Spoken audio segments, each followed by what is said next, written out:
Situé à 50 km de Parme, Cassé Industries abrite sous 10 000 m² une production de câbles courant faible et câbles pour l'industrie. Certifiée ISO 9001, elle possède son laboratoire de test et de recherche.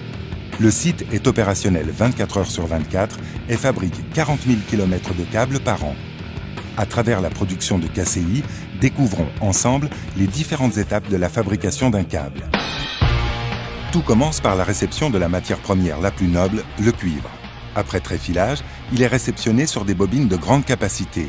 Ces brins très fins, au diamètre parfaitement contrôlé, serviront à l'élaboration de l'âme centrale des conducteurs. Le process de fabrication du câble n'est pas un mode continu.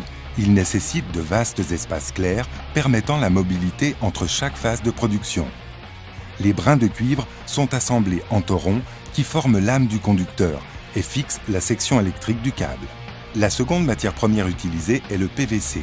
Il est stocké sous forme de granulés prêts à l'emploi. Ce compound, coloré suivant le besoin, est stocké dans des silos et alimente automatiquement la ligne d'extrusion. Le PVC est un thermoplastique soumis à de fortes températures. Il fond et devient une pâte molle et malléable qui sera compressée dans la tête d'extrusion. Des cônes usinés de manière extrêmement précise forment un poinçon et une filière dans lesquelles le PVC chaud viendra épouser le toron de cuivre pour former le conducteur isolé. Le conducteur extrudé peut ensuite recevoir le marquage adéquat. Le conducteur possède encore à ce stade une température élevée.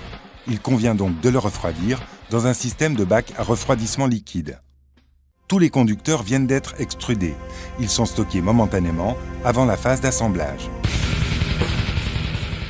Pour former des câbles multiconducteurs, il faut assembler chacun des différents conducteurs en tordons hélicoïdaux. Des machines multibobines réalisent l'assemblage en couches concentriques. Pour les câbles blindés, l'opération qui suit l'assemblage est le tressage.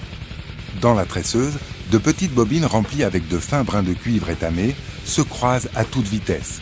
Ces canettes forment les fuseaux de cuivre protecteurs qui formeront une barrière contre les perturbations électromagnétiques. Pour terminer le câble, un second passage dans une extrudeuse permettra la dépose de la gaine finale de PVC. Le câble achevé est à ce stade enroulé sur des tourets de plusieurs kilomètres. La dernière étape est celle du conditionnement final. Le câble est lové en couronne ou enroulé sur des tourets, suivant les exigences du client. Prêt à l'emploi, le câble quitte l'usine, une nouvelle aventure commence.